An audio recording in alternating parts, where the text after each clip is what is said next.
लेकिन इस बार तो चुनाव जो था वो नायब सिंह सैनी के नेतृत्व में लड़ा गया, क्योंकि अनिल विज जब आए तो जो अमित शाह जब आए, उसमें हमें कोई वो नहीं है। वो जो अब हाईकमांड की योजना है वो हाईकमांड अपनी योजना से करे। मैंने तो जो मिसकंसेप्शन थी, उसको दूर जो करने। लोगों में रॉन्ग इन्फॉर्मेशन थी, I have try to correct that. अब अनिल विज जो है, अगर उनको नया दायित्व सौंपा जाएगा तो उसके लिए बिल्कुल तैयार हैं। जो नहीं, भी पार्टी, मेरी तो अभी देखो किसी के साथ कोई बात नहीं हुई है। जी जी, अलबत्ता मैं सीनियर मोस्ट हूँ, 7 बार मैं जीत चुका हूँ और 8वीं बार जीतने की मैंने कल से तैयारी शुरू कर दी है। कल मैं अपने शहर में सारे विकास कार्यों को जाके मैंने निरीक्षण किया है, कौन सा क्यों रुका हुआ है, कहाँ रुका हुआ है, सारा यही मेरा काम है जी। कि भी काम किया है, काम करेंगे तो अपना काम करना शुरू कर दिया।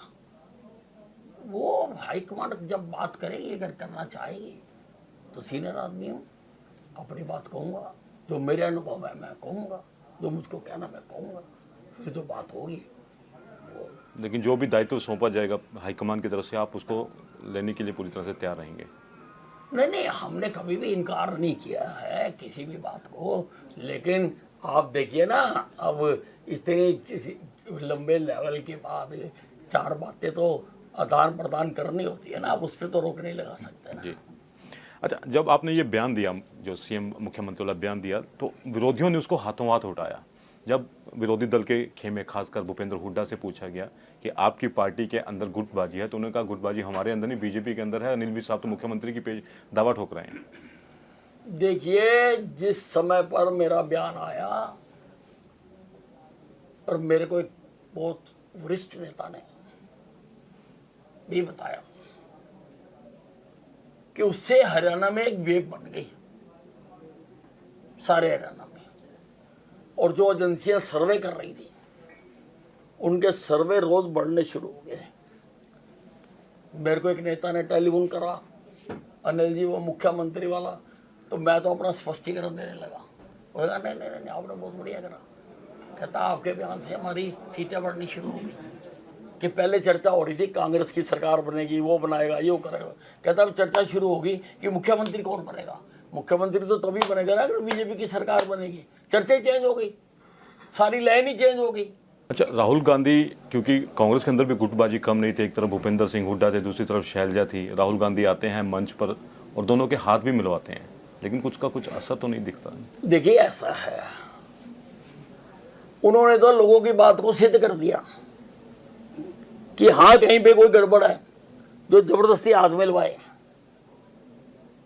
वो फिर अलग हो गया। कांग्रेस नाम की कोई पार्टी हरियाणा में एग्जिस्ट नहीं करती, ये मेरे पुराने बयान है, अब निकाल के दिखाना। ये तो भिन्न भिन्न धड़ों का एक समूह है जो चुनाव को देख के एक दूसरे के नजदीक आ गया। इस पार्टी में 16 साल से चुनाव नहीं हुए, इस पार्टी का एक भी चुनाव हुआ प्रतिनिधि नहीं है इस पार्टी का। इसको पार्टी कैसे कह सकते हैं? चुनाव आयोग को तो इसकी वैसे ही हरियाणा में रद्द करनी चाहिए। प्रजातंत्र में बिना प्रजातांत्रिक सिस्टम से कैसे कोई पार्टी चल सकती है? और जिस पार्टी के अंदर प्रजातंत्र नहीं है वो देश के प्रजातंत्र की भी रक्षा नहीं कर सकती। लेकिन आपने बात की कि उसके अंदर प्रजातंत्र नहीं है, लेकिन वो कह रहे हैं कि लोकतांत्रिक तरीके से चुनाव नहीं हुए। वो अपनी शिकायत लेकर इलेक्शन कमीशन के पास पहुंच गए और बोला कि 20 सीटों के ऊपर कोई गड़बड़ी हुई है, इसकी दोबारा जांच होनी चाहिए। कांग्रेस का जो ट्रेनिंग स्कूल है, जिसके राहुल गांधी जी हेडमास्टर हैं, वहां पर यह सिखाया जाता है कि जितनी भी देश की संवैधानिक संस्थाएं हैं उनका निरादर करो, उनको डिमोरलाइज करो, क्योंकि हमारा जो लोकतंत्र है इन संवैधानिक संस्थाओं के ऊपर ही खड़ा है। वो उन पर प्रहार करते हैं, अलग अलग तरीके से करते हैं। कई तरह के औजार इन्होंने ईजाद कर रखे हैं। जैसे जब चुनाव हारते हैं तो फिर रोना शुरू करते हैं, अरे भाई JNK में हुए, आप कह रहे हो ठीक है, हरियाणा में हार के कह रहे ईवीएम खराब है। सुबह कहने लगे जी इलेक्शन कमीशन खराब है। अरे जब सवेरे तुम बंगड़े डाल रहे थे, जब तुम्हारे ट्रेंड आ रहे थे, वही इलेक्शन कमीशन तब था, शाम को भी वही था, कोई बदला थोड़ा थी। शाम तक इलेक्शन कमीशन को गालियां देनी शुरू कर दी। तो मैंने बता दिया था, मैंने कहा इनके पास रोने वाले भी अलग अलग नेता हैं, अब उनको बारी बारी भेजेंगे और लास्ट में तो उन्होंने ईवीएम रख के high EVM, high EVM, high EVM, high EVM, ये हर चुनाव में करते हैं। अगर हम बात करें, क्योंकि चुनावों से पहले एक बड़ा माहौल बनाया गया किसान आंदोलन को लेकर भी, खिलाड़ियों को लेकर भी, और खास करके एक अग्निवीर योजना को लेकर भी अलग अलग जो मोर्चे थे वहाँ पर सरकार को जो था उस समय घेरा जा रहा था। शंभू बॉर्डर पर आज भी किसान हैं और यहाँ पर उन्होंने काफ़ी रैलियाँ भी की। क्या किसान जो आंदोलन था उसका असर नहीं हुआ चुनावों के अंदर? आपके सामने रिजल्ट है, लेकिन वो दावा तो बहुत आपके सामने रिजल्ट है। जो 100% किसानों के बूथ हैं वहां से भी बीजेपी जीती है। आपको बूथ के निकाल के दिखा देंगे सारे।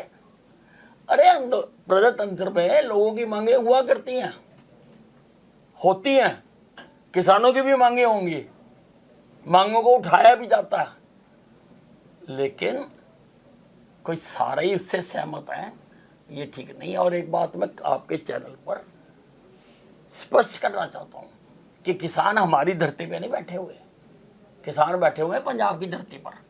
वहां पे सरकार है हुड्डा की और केजरीवाल की, तो मनाए ना उनको जाके, क्यों बैठे हैं? अगर किसान हमदर्द हैं, बताइए, एक भी दिन गया भूपेंद्र सिंह हुड्डा उनके पास?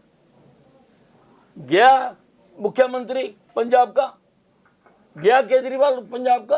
क्योंकि वो तो बैठा के रखना चाहते हैं वहां पे। आपका बयान भी आया था कि बैठे रहो, बैठे रहो शेरों, बैठे रहो, हम इधर उसका तुम्हारा फायदा उठा रहे हैं। ये दूसरों के कंधों पर बंदूक रख के चलाना अच्छी बात नहीं है। और बंदूक चलानी है ना, अपने कंधे पे रख के चलाओ, तब पता लगेगा।